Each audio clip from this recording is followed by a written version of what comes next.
Back in the traces. And so, as a result of that memorandum of understanding between us and the Housing Authority,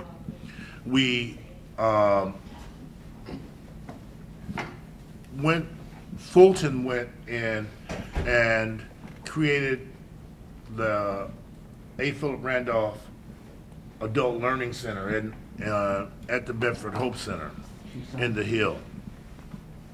And we put in a computer lab to provide training for 30 individuals at a time in that facility. And we began to provide, simple levels of training. We went back to the steelworkers and we asked what were they really prepared to do at that point. And initially, we started doing a 10-hour OSHA construction training course because the Housing Authority has a lot of construction contracts that they let. And they are also, they are designated as an MTW agency, a move to work agency by HUD. There are 30 MTW agencies, housing authorities in the United States. And an MTW agency has flexibility in its budget. Most housing authorities are pure brick and mortar kinds of operations, in that all of their monies are restricted funds to just maintenance and operation of the facilities. An MTW agency has discretionary ability to shift some of its resources to programs that are designed to put its residents back to work, into the workforce. And so, as a result, they can do some things with their, and here in Pittsburgh they've created an operation called the Resident Self-Sufficiency Program. And so that's what they've been doing, what we've been doing with them. So for the last 6 quarters, we've done a 10-hour OSHA construction course, because as part of that MTW agency, it has what's called a Section 3 requirement that says that any vendor that gets a contract is required to expend, dependent upon the dollar value of the contract, a certain amount of that money on Section 3 employment. If they don't get the contract, or on the other side, they might be required to give an equivalent amount of money to a foundation that the Housing Authority has created and operates. So that 10-hour OSHA construction course is portable. It comes, if you successfully complete that course, it comes with a card that is portable across the United States. So we've done that for the past 6 quarters. In this year, in discussions and understanding that was a good initial step, we went back and we found dollars within the steelworkers to fund a more intensive kind of training program that we titled it Breaking the Chains of Poverty, a Green Jobs Training Program. And it's a pre-apprenticeship green job training program administered by the Pittsburgh A. Philip Randolph Institute and facilitated in partnership with the United Steelworkers, the Housing Authority, and GTEC Strategies. And The program identifies, recruits, and provides job readiness and introductory green jobs training for residents of public housing communities and, in some instances, those who live around public housing. And the objectives are simple: to raise awareness and educate residents about green jobs and the green economy, to develop a leadership pipeline among residents of public housing in support of investment in the green economy, and to prepare community members and connect them to training and employment programs. And so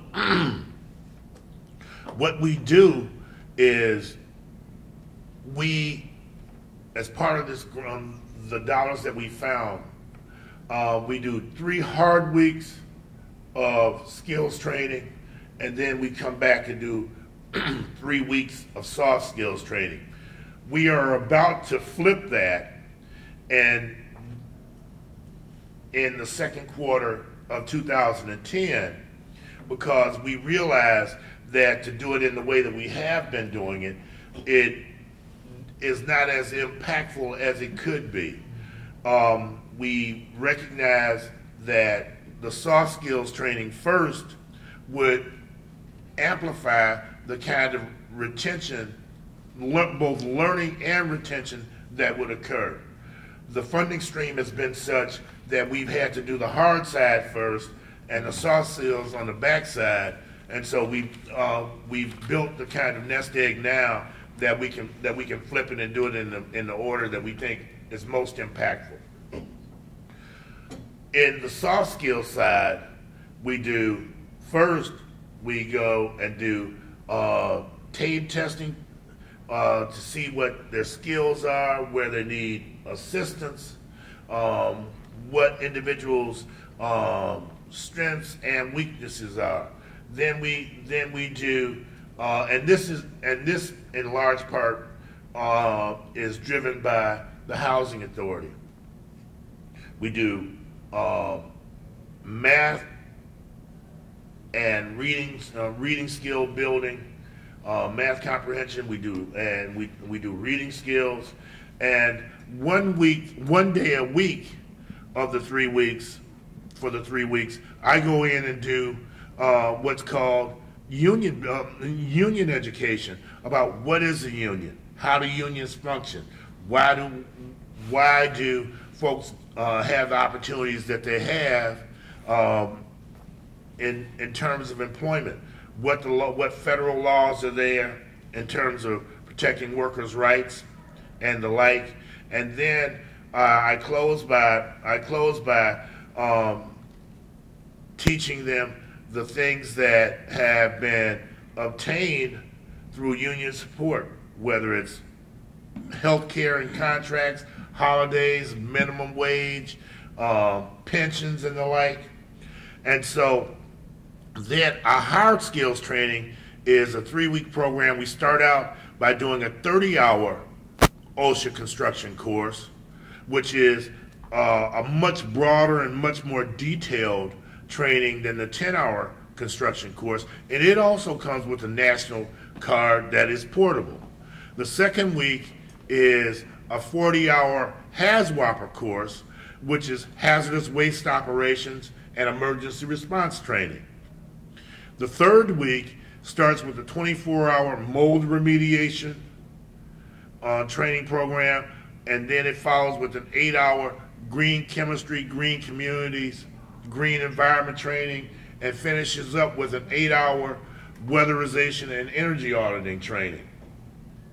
So what this group that we currently have going on the soft skills side, when they complete that, what we did in our first group that we did for the 6-week training, we start our targeted group, our targeted participation level was 25 folk. We started with 22, and 15 successfully completed the program. The second group we expanded to 50 as a targeted participant level. We were able to get 44 participants, and we are completing it with 33. So we're going to condense those both of the group 1 and group 2 down to 25, that we are going to do a 2-week training program on geothermal design and installation. Then we're going to follow that with another 3 weeks of a more intense weatherization and energy auditing program. And we know that, and we will train them up to BPI standards. Now, again, that does not mean that they will walk out of there with state of Pennsylvania certifications that Lindsay spent a lot of time talking about. But what it does mean is that those folks will be able, if we can maneuver to where they can test, we know that 3 things will occur. 1, that there's a hell of a likelihood that they will be able to pass whatever test is required. 2, they will have the kind of work readiness skills that they need to have to go to work and be there every day and come to work the day after payday.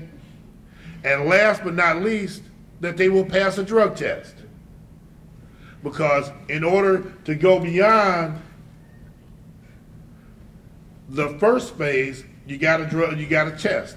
And those who are not able to pass the test, while we don't abandon them, they can't move forward.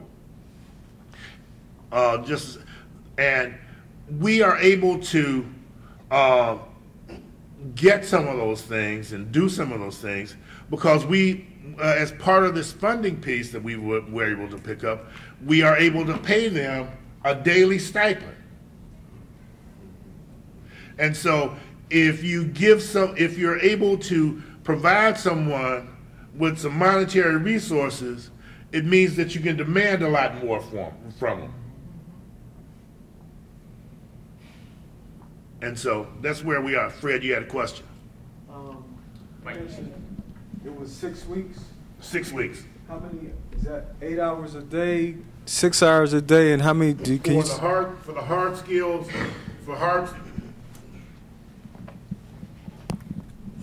skills, it's 8 hours a day.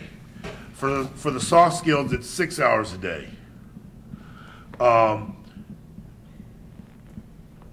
hard skills side takes 14 days.